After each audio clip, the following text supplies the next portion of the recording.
Today is Thursday, the 22nd of June. My name is Kim Ramsey. Hope that you're well. Haven't spoken to you in absolutely bloody ages. It's just been such a busy year. So let's go ahead and look. So I completed the 4 PRP treatments, and at the beginning, I want to say round about November, my ferritin was like in the mid 20s, around about 26. I finished my 4th PRP treatment, and when I rechecked my ferritin, it was 9, and that was only in March. So from November to March, it dropped, which was kind of shocking to me. I took Ferrisorb, which I told you about before. I'm waiting for my new. Do you know what Ferrisorb is? Do you want me to go and find it? Hold on, let me rummage. Threw the bottle away, but I'll show you it. Sorry, just pulling it out of the garbage. Excuse me. So, can you see that? Ferrisorb. It looks backwards when you're filming it. So I was taking those, and that worked out really well. So right now, as of now, my ferritin is standing at a 22, and I am about to kind of like really just stick with the iron for a minute. And I'm also doing these freaking drop my glasses on the floor. So I'm also doing this thing called, can you see it? Dasgro. And that seems to have a plethora of vitamins. It's got 10,000 units of vitamin A. It's got 4,000 micrograms of biotin. Magic ingredients that I really like, that I haven't really seen on other vitamins, are zinc 5 milligrams and copper, which I've heard is very good for hair growth. I'm taking that in conjunction, just one tablet, and then I'm also taking this other thing called Revadrine. I started on the 5th of June, and yes, you're probably wondering to yourself, well, how come her hair has not grown? Well, I had a chop. I was in London, and I had it was a funeral I had to go to, and my hair was really kind of like all different lengths, and it really needed to be evened out. So I just had it cut down really low. So at this point, it's actually growing in pretty even. I told you, you'll see those funny bits. Can you see it at the top of my hair, like this, where it's growing? It grows thin in some places, and then it's beginning to grow in others. I can feel it. Hold on, like I can see my top of my head. Can you see that? Top of my head will indicate that there's holes. And I've been watching a fair amount of YouTube videos in the interim, and one of the things that they say is that when you have, oh God, look at me messing. I mean, I'm just really horrible with doing videos, but anyway, when you have problems of this magnitude, it's typically because there's a nutrient deficiency. That, coupled with stress plus an iron deficiency, is not really a good situation. So I am trying to readdress it. What I have noticed with taking those vitamins and with taking iron is that my hair is not as fragile. Normally I'd be able to pull and you'd see like just, lots of hair, or even if I used to brush, you might see just loads of it. Don't know if you could see anything falling off now, maybe, but not, there you go. Oh, right, just a little bit, but not to the extent prior to me taking the iron. So I'm going to persevere. I want to do like a iron replenishment for 90 days, and then I'll get my ferritin rechecked. I'm taking lots of greens. In the interim, since the last time I spoke to you, I did this parasite cleanse as well. That took out a lot of stuff out of my gut. And I'm really trying to, kind of slow down on the sugar. I absolutely adore chocolate, but chocolate does not adore my scalp. And I really like,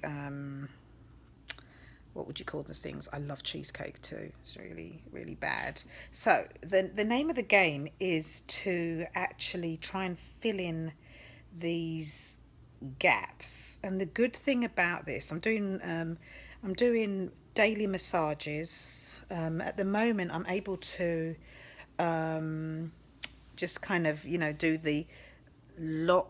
the lock method, liquid, oil and conditioner. So I'm able to do that on my hair, and it feels good. It's actually, I do see where it is thinning, but it's not as bad as it was before.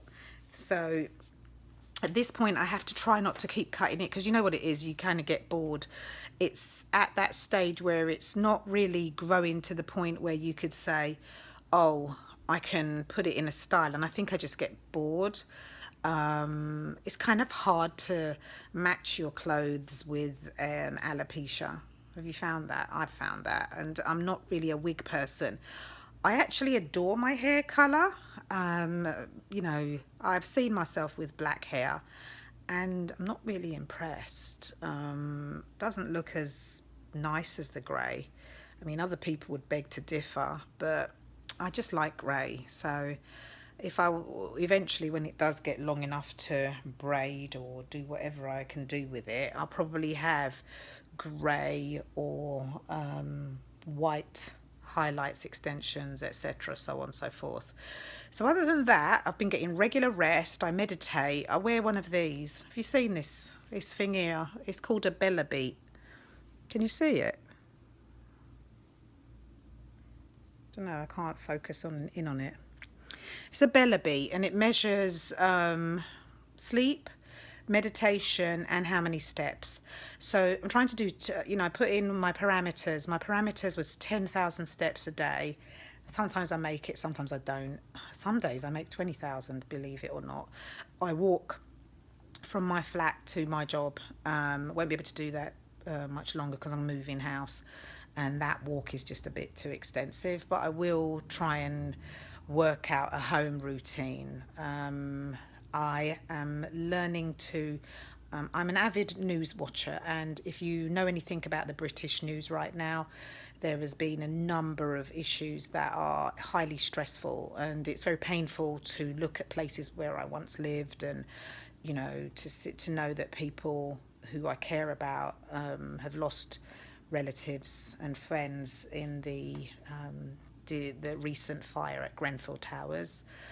So my heart goes out to them, and you're in my thoughts and prayers. We love you, and we're not going to forget you ever, ever. That being said, that's pretty difficult. So what I'm learning to do is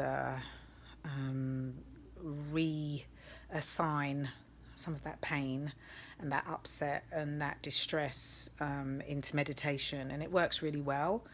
I also get 6 to 8 hours sleep, really important. I function on sleep. If you didn't know before, I'm actually studying as well. I'm studying a master's, and I'm applying to a doctorate program. That has been extremely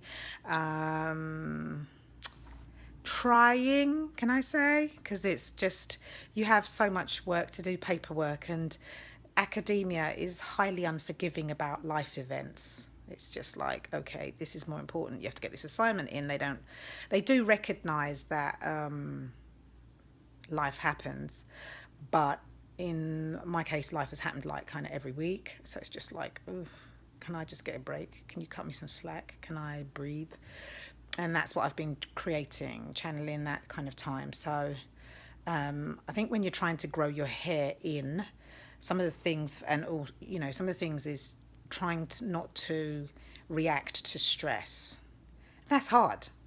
It's like, you pick up the phone or you watch the news and then your heart pounds, or you find yourself feeling upset, you might cry, you get angry. It's a whole, like, I don't know, I'm in the United States, and I can honestly tell you, yeah, even with this accent I am, I can honestly tell you, like, watching the news is almost like watching action TV. It's just people do odd things, and people do hateful things, and it's trying to stay in a place of love, so that you can actually live and contribute to your community in a way that's honouring human life. And that sounds really basic, yet really kind of, what's the good way of putting it?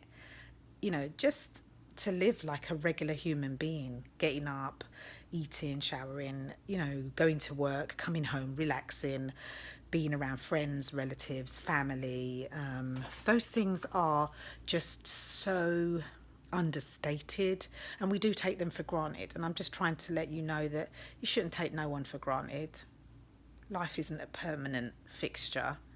It's a very precious and temporary situation, and death is an appointment that none of us know what our time is. So I say to you that, and I learned this, that instead of worrying about my hair growing in and getting upset about it, I just got to a stage where I was like, well, fuck it, 2 tears in a bucket. I just can't.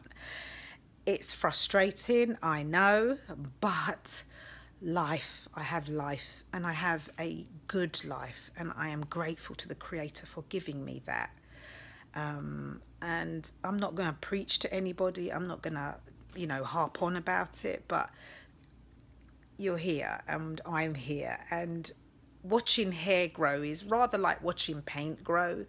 It's a boring activity. So in the interim, we have to live and allow our hair to kind of grow in our subconscious. And I think that's really where I've been. So I'm going to close out. I really hope that everything's going well for you, in you, your family, and you're healthy. And, you know, I'll be in touch. I try not to make it 6 months, though. Let me go and look for this password for this YouTube channel, because I haven't got a bloody clue. All right? Have a good one. Take care. Talk to you soon. Bye.